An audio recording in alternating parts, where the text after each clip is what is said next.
Ni es de admirar que siempre haya habido disensiones y errores fuera del redil de Cristo, porque aun cuando la razón humana, hablando absolutamente, procede con sus fuerzas y su luz natural al conocimiento verdadero y cierto de un Dios único y personal que con su providencia sostiene y gobierna el mundo, y asimismo al conocimiento de la ley natural impresa por el Creador en nuestras almas, sin embargo, no son pocos los obstáculos que impiden a nuestra razón cumplir eficaz y fructuosamente este su poder natural, porque las verdades tocantes a Dios y a las relaciones entre los hombres y Dios se hallan por completo fuera del orden de los seres sensibles, y cuando se introducen en la práctica de la vida y la determinan, exigen sacrificio y abnegación propia.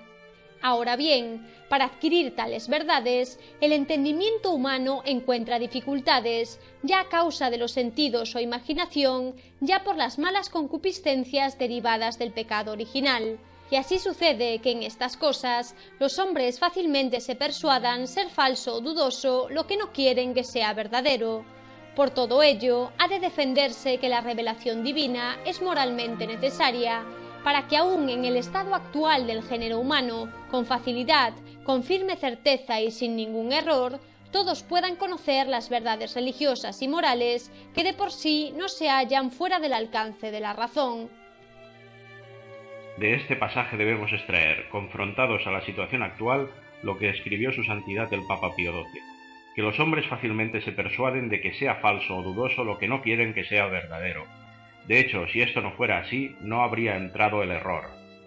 Esta es el arma que usa el falso profeta para engañar a la Iglesia, como hizo propiamente la serpiente con Eva, y como hizo en forma colectiva la secta masónica con el cuerpo místico de Cristo, la Iglesia católica, a lo largo del desarrollo del Concilio Vaticano II en adelante. Como nos había advertido ya su santidad Pío XI antes de la Segunda Guerra Mundial y de la creación de la ONU, había que tener cuidado con las ansias de fraternidad universal fomentadas por la guerra. 22 años después, tras esa guerra mundial, y con la ONU masónica ya establecida de pleno, su santidad el Papa Pío XII escribía en su encíclica Humani Generis este pasaje crucial, que no es más que la advertencia que nadie recogió de todo lo que estaba por venir, el proceso final hacia la creación del nuevo orden mundial masónico y su religión universal por infiltración de la Iglesia Católica en el Concilio Vaticano II y finalmente con su falso profeta Bergoglio. Se trata del punto número 7, punto crucial por lo que dice de su encíclica Humani Generis de 12 de agosto de 1950. Escuchen. Muchos, deplorando la discordia del género humano y la confusión reinante en las inteligencias humanas, son movidos por un celo imprudente y llevados por un interno impulso y un ardiente deseo de romper las barreras que separan entre sí a las personas buenas y honradas. Por ello, propugnan una especie tal de irenismo, que pasando por alto las cuestiones que dividen a los hombres, se proponen no sólo combatir en unión de fuerzas al arrollador ateísmo, sino también reconciliar las opiniones contrarias aún en el campo dogmático. Y como en otro tiempo hubo quienes se preguntaban si la apologética tradicional de la Iglesia no era más bien un impedimento que una ayuda en el ganar las almas para Cristo, así tampoco faltan hoy quienes atreven a poner en serio la duda de si conviene no solo perfeccionar, sino hasta reformar completamente la teología y su método, tales como actualmente con aprobación eclesiástica se emplean en la enseñanza religiosa, a fin de que con mayor eficacia se propague el reino de Cristo en todo el mundo, entre los hombres todos, cualquiera que sea su civilización o su opinión religiosa. Si los tales no pretendiesen sino acomodar mejor, con alguna renovación, la ciencia eclesiástica y su método a las condiciones y necesidades actuales, nada habría casi de temerse, mas al contrario, algunos de ellos, abrasados por un imprudente irenismo, parecen considerar como un óbice para restablecer la unidad fraterna todo cuanto se funda en las mismas leyes y principios dados por Cristo y en las instituciones por él fundadas, o cuanto constituye la defensa y el sostenimiento de la integridad de la fe. Caído todo lo cual, seguramente la unificación sería universal en la común ruina. Esto es una común ruina en el nuevo orden mundial del Anticristo y su religión universal, que la humanidad ya está experimentando al haberse alejado por completo de la verdad salvífica de Cristo, por el robo de las llaves de la salvación por parte de la secta impía para asegurar la condenación del máximo número de almas posible en la sociedad laica, es decir, luciferina, amén de los desastres económicos, bélicos, climáticos y de todo tipo que van a venir para el establecimiento definitivo del nuevo orden mundial, una vez Dios les despeje el camino a los adversarios de Jesucristo para que tengan su hora final de gloria y arrastren consigo a la eterna condenación a tantos como sean seducidos por el anticristo y el falso profeta, de los cuales ya hay muchos dentro de la Iglesia Universal. Es desde la óptica actual, con la visión en perspectiva de lo que progresivamente habían denunciado de forma inapelable los verdaderos papas católicos desde mitad del siglo XVIII, cuando se contempla la inmensidad del engaño y la profundidad del plan de los enemigos de Jesucristo para perder a las almas humanas y a su esposa la Iglesia. Para terminar esta serie, recojamos algunas de las evidencias que denunciaba su santidad el Papa Pío XII al dar inicio a la década anterior a la realización del Concilio Masónico Vaticano II. Sobre la teología, advirtió: en las materias de la teología, algunos pretenden disminuir lo más posible el significado de los dogmas y librar el dogma mismo de la manera de hablar tradicional ya en la Iglesia y de los conceptos filosóficos usados por los doctores católicos, a fin de volver en la exposición de la doctrina católica a las expresiones empleadas por las Sagradas Escrituras y por los Santos Padres. Así esperan que el dogma, despojado de los elementos que llaman extrínsecos a la revelación divina, se pueda coordinar fructuosamente con las opiniones dogmáticas de los que se hallan separados de la Iglesia, para que así se llegue poco a poco a la mutua asimilación entre el dogma católico y las opiniones de los disidentes. Esto es, a la falsa fraternidad y a la disolución de la verdad, para facilitar en varias décadas la caída de la Iglesia Católica y su paulatina asimilación a la religión universal que viene con Bergoglio y la Tercera Guerra Mundial y sus horrores, junto al anticristo que será proclamado como gobernante mundial y Mesías, como principales agentes de toda esta comedia.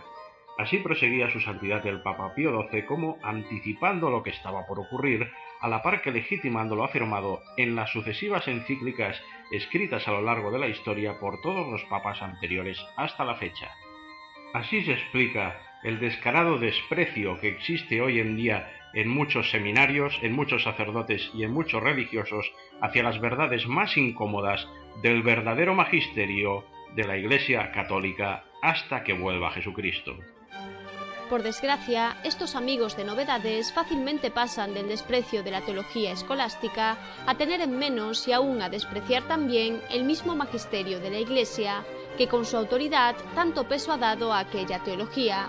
Presentan este magisterio como un impedimento del progreso y como un obstáculo de la ciencia, y hasta hay católicos que lo consideran como un freno injusto que impide que algunos teólogos más cultos renueven la teología.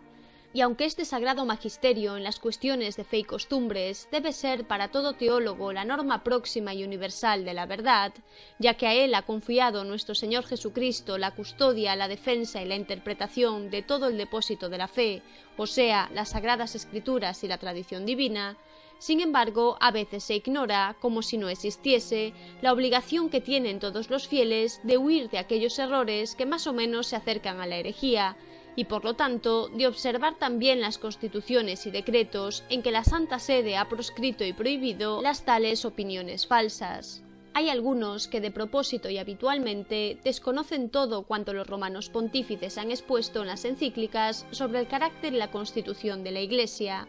y ello para hacer prevalecer un concepto vago que ellos profesan y dicen haber sacado de los antiguos padres, especialmente de los griegos,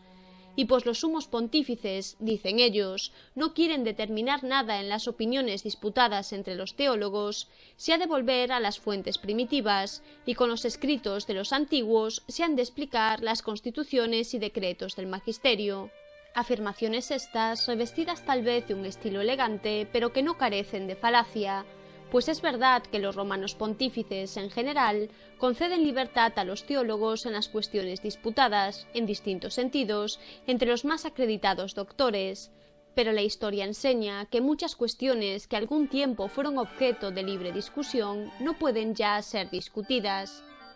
Ni puede afirmarse que las enseñanzas de las encíclicas no exijan de por sí nuestro asentimiento, pretextando que los romanos pontífices no ejercen en ellas la suprema majestad de su magisterio, pues son enseñanzas del magisterio ordinario para las cuales valen también aquellas palabras: el que a vosotros oye, a mí me oye. Y la mayor parte de las veces lo que se propone e inculca en las encíclicas pertenece ya por otras razones al patrimonio de la doctrina católica, y si los sumos pontífices en sus constituciones de propósito pronuncian una sentencia en materia hasta aquí disputada, es evidente que según intención y voluntad de los mismos pontífices, esa cuestión ya no se puede tener como de libre discusión entre los teólogos.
He ahí pues que por esta serie queda demostrado que, con su santidad el Papa Pío XII, cesa toda referencia a la existencia de un enemigo, para transferirse la acción del mismo al propio seno de la Iglesia, al introducirse en el Concilio Vaticano II, como por arte de magia, una apología a la libertad religiosa, que es lo mismo que indiferentismo, en la Declaración Dignitatis Humanae. Una libertad religiosa que había sido condenada por todos los papas anteriores, como hemos demostrado, de la cual no es lícito de ninguna manera dentro de la Iglesia Católica el hacer una apología. Luego la Declaración Nostra Aetate, sobre la relación con otras religiones no cristianas, en la que cambia la apreciación hacia otras religiones, como por ejemplo el judaísmo. La proclamación de la gran familia humana, un concepto totalmente masónico, como primer paso hacia la religión universal en la Constitución Pastoral Gaudium et Spes, que se trata sin duda del documento clave para el cambio de esencia de toda la Iglesia Católica hacia la Iglesia Universal, que culmina en estos días con Bergoglio.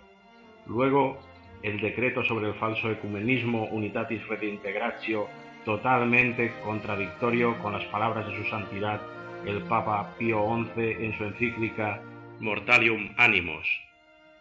El establecimiento del ritual de la misa Novus Ordo con el sacerdote de espaldas al sagrario y con las lenguas vulgares, y todas las ventanas al error que se abrieron en ese concilio, que nunca debió ser de la manera que fue. Aunque sí lo fue porque la voluntad de Dios así lo permitió, para prueba final de su Iglesia, para esta pasión final que debe sufrir la Iglesia de Jesucristo, para incorporarse a sus mismos sufrimientos en este tiempo final, previo a su venida real. Ahora sí que Jesucristo va a ser tamiz y piedra de tropiezo reales. ¿Cuántos le van a seguir al Calvario y no van a sucumbir a los engaños del falso profeta y del anticristo? Esto ha empezado. El jesuita Malachi Martin escribió que el 29 de junio de 1963, durante el desarrollo del Concilio Vaticano II, tuvo lugar en la Capilla Paulina la entronización del arcángel caído Lucifer. Esto explicaría todo lo que ha pasado después de esas fechas hasta el día actual, así como el tercer secreto de Fátima. Esto sucedía apenas una semana después del ascenso al trono de San Pedro de Pablo VI. Escribía Malachi Martin que el inicio del reinado del príncipe Lucifer se tenía que dar con la llegada al trono papal de un pontífice que tomara el nombre del apóstol Pablo. Escribía asimismo Malachi Martin que el rito de entronización del príncipe Lucifer en la Iglesia del 29 de junio de 1963 en la Capilla Paulina en Roma fue acompañado desde varias localizaciones globales para darle el poder necesario y que los ritos más graves se oficiaron desde una capilla en Carolina del Sur, en Estados Unidos, por parte de las fuerzas del maligno. Recordemos a este efecto que lo primero que hizo el falso profeta Jorge Mario Bergoglio, tras ser elegido por los cardenales y antes de caminar desde la logia hasta el balcón de San Pedro para ser presentado al mundo, fue ir a tener un momento de oración en la Capilla Paulina, algo que para nada es común a los pontífices anteriores. Nuestra convicción, pues, es esta, que desde los años 60 la serpiente ha ido penetrando cada vez más y más, con más perversidad y más profundidad y más sutileza hasta el día de hoy, en las entrañas de la Iglesia católica, habiéndola dejado tan desfigurada que a día de hoy ya no se la reconoce, y con el falso profeta Bergoglio llegamos al momento, como hemos dicho, de su pasión final, ya que los verdaderos miembros de la Iglesia que aún es de Cristo van a ser expulsados y proscritos en esta estructura que ya no obedece a Jesucristo. Por nuestra parte, hemos querido dejar en este programa el testimonio de los verdaderos papas que desde mediados del siglo XVIII han estado advirtiendo del peligro que desde los años 60 del siglo XX se ha manifestado con gran virulencia en el seno de la Iglesia católica, en el camino de transformar esta institución divinamente fundada hacia el seno mismo de la religión universal que debe recibir a Lucifer en el planeta Tierra en el transcurso de los próximos años como pacificador de la Tercera Guerra Mundial que se va a producir inminentemente. En el conocimiento de esta verdad, usted ya dispone de los elementos de juicio necesarios que siempre deben ir acompañados de la oración para posicionarse y así poder salvar su alma, el alma de sus seres queridos y de tantas y tantas personas que a día de hoy desconocen esta verdad, verdad por la cual toda tiniebla queda disipada en estos últimos días, pese al falso profeta Bergoglio, sus obispos sin fe y su anticristo. Que la paz y sobre todo la verdad de Cristo y en consecuencia la salvación por él estén con todos ustedes.